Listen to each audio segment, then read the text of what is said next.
Mexican security forces have killed Nemesio Oseguera Cervantes, better known as El Mencho, the founder and undisputed leader of the Jalisco New Generation Cartel, CJNG.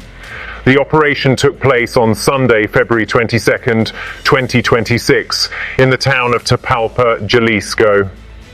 El Mencho was seriously wounded during a firefight when troops moved in to capture him. He died while being airlifted to Mexico City for treatment. The Defense Ministry confirmed that 4 other cartel members were killed in the raid, 2 more died of wounds, and several were arrested. Weapons, armored vehicles, and rocket launchers were seized. This is the single biggest blow to organized crime in Mexico in more than a decade, the removal of the man who built CJNG into the country's most powerful, most violent, and most expansive cartel. For years, El Mencho had been Mexico's most wanted man, with a $15 million US bounty on his head.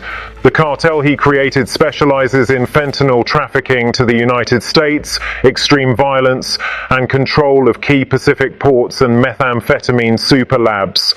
Under the new Mexican government's intensified pressure campaign, and with strong signals from the incoming Trump administration that Washington expects results on cartels, the Mexican military received fresh intelligence and greenlit a high-risk capture mission. A newly formed US military-led intelligence task force provided critical support in locating him, according to US officials. Violent retaliation has already begun.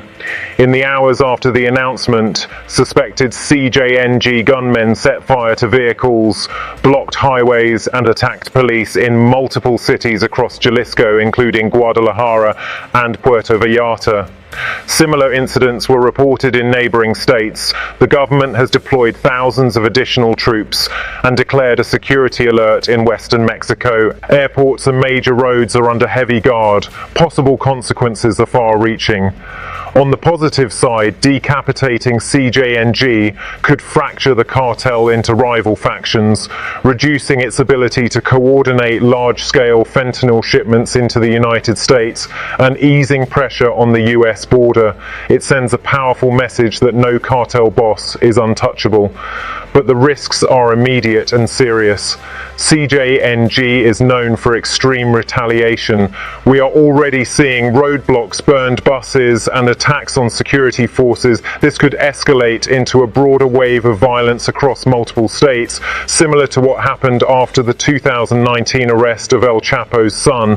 Power struggles inside the cartel could trigger new turf wars, making the streets even more dangerous in the short term.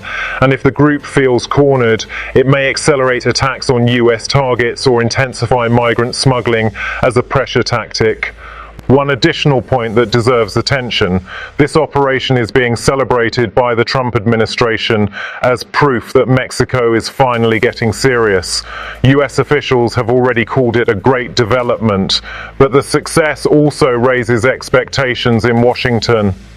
If violence spikes in the coming weeks, the pressure on Mexico City will only grow, including the very real possibility of direct US military involvement that Trump has repeatedly floated.